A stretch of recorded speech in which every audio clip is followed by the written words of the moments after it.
અમદાવાદ સહિત રાજ્યભરમાં વેસ્ટર્ન ડિસ્ટર્બન્સની અસર શહેરમાં 13 થી 17 કિલોમીટરની ઝડપે પવન ફૂંકાયો। બર્ફીલા પવનથી એક દિવસમાં ઠંડીનો પારો 5.2 ડિગ્રી ગગડ્યો છે। અમદાવાદનું તાપમાન 12.5 ડિગ્રી નોંધાયું। આગામી 4 દિવસ પણ ઠંડીનો પારો 13 ડિગ્રી સુધી રહી શકે છે। દ્રશ્યો વડોદરાના બીસીએ સ્ટેડિયમના છે, જ્યાં સ્ટેડિયમના પાર્કિંગમાં આગની ઘટના બની। આગને પગલે ભારે અફરાતફરીનો માહોલ સર્જાયો। ગેટ નંબર 2ના પાર્કિંગમાં આગ લાગવાની ઘટના બની હતી। ગાડીમાં આગ લાગતા ફાયર બ્રિગેડ તાત્કાલિક ઘટના સ્થળે પહોંચ્યું અને આગ પર કાબૂ મેળવ્યો હતો। મહત્વનું છે કે હાલ સ્ટેડિયમમાં WPLની મેચ રમાઈ રહી છે। ટેકાના ભાવે મગફળીની ખરીદી દરમિયાન ખેડૂત અને વેપારી વચ્ચે માથાકૂટ થતા ખેડૂતે વેપારીને લાફો ઝીંકી દીધો છે। જાહેરમાં થયેલી માથાકૂટે સમગ્ર વિસ્તારમાં ચર્ચા જગાવી છે। આ ઘટના છે જૂનાગઢના ભેંસાણની, જ્યાં સરકારી ટેકાના ભાવે મગફળી ખરીદીમાં મોટા પાયે ભ્રષ્ટાચાર અને કૌભાંડની આશંકા સેવાઈ રહી છે।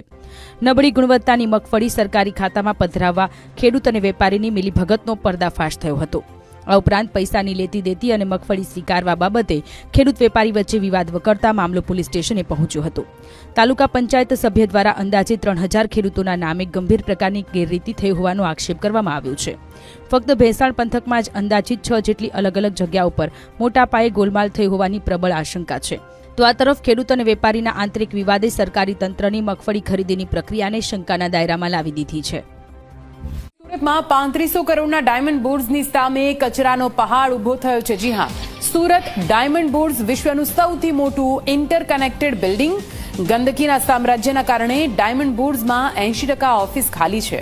માત્ર 500 મીટરના અંતરે આવેલી છે ડમ્પિંગ સાઇટ, જેથી વેપારીઓ પરેશાન। ડમ્પિંગ સાઇટના આકાશી દ્રશ્યો સામે આવ્યા છે। નવો કચરો નાખવાનું તો બંધ થયું છે, પરંતુ જૂનો કચરાનો પહાડ હજુ પણ યથાવત જોવા મળી રહ્યો છે। કચરાની દુર્ગંધના કારણે આંતરરાષ્ટ્રીય વેપારીઓ પણ પરેશાન છે। જમ્મુ કાશ્મીરથી હિમાચલ પ્રદેશ સુધી અત્યારે હિમવર્ષા થઈ રહી છે। ટેકરીઓ અને મેદાનો પર બરફની સફેદ ચાદર છવાઈ ગઈ છે। શ્રીનગર સહિતના મેદાનોમાં પણ ભારે બરફ વરસી રહ્યો છે, જેમાં ગુલમર્ગ, સોનમર્ગ અને પહેલગામના જે વિસ્તારો છે ત્યાં અત્યારે બરફની સફેદ ચાદર ઢંકાઈ ગઈ છે, જેમાં જમ્મુ અને શ્રીનગર હાઈવે પર મુઘલ રોડને બંધ કરવાની નોબત આવી છે। રોડ બંધ થવાને કારણે હજારો વાહન ચાલકો ફસાઈ ગયા છે। શ્રીનગર એરપોર્ટ પર 4 ઇંચ બરફ વરસી ચૂક્યો છે। ફ્લાઇટ્સ રદ થઈ ગઈ છે। વૈષ્ણોદેવી યાત્રાને પણ સીધી અસર પહોંચી રહી છે। રસ્તાઓને બુલડોઝર વડે સાફ કરવાની નોબત આવી છે, કારણ કે બરફ જે ત્યાં છવાઈ ગયો છે, પથરાઈ ગયો છે, બરફના ઢગલા જોવા મળી રહ્યા છે અને એ રસ્તાઓ પરથી પસાર થવું ખૂબ અઘરું હોય છે। થરાદમાં ભારતમાલા હાઈવે પર ટ્રક પલટી છે, જેમાં કચ્છ તરફથી આવતી કોલસા ભરેલી ટ્રક જે પલટી મારી ગઈ છે। ટ્રક ચાલકે સ્ટીયરિંગ પરથી કાબુ ગુમાવતાની સાથે જ અકસ્માત સર્જાયો છે। અકસ્માત બાદ ટ્રક પલટી જતા ટ્રક ચાલક પણ તેમાં ફસાઈ ગયો હતો। ફાયરની ટીમે ભારે જહેમત બાદ ટ્રક ચાલકને અંદરથી બહાર કાઢ્યો અને તેનો જીવ બચાવ્યો છે।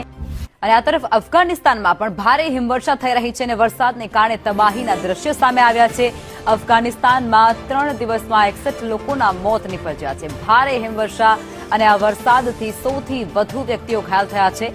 હવામાનને કારણે 15 પ્રાંતોમાં 61 લોકોના મોત નીપજ્યા છે। ભારે હિમવર્ષા અને વરસાદથી હજારો લોકો જે બેઘર બની ગયા છે।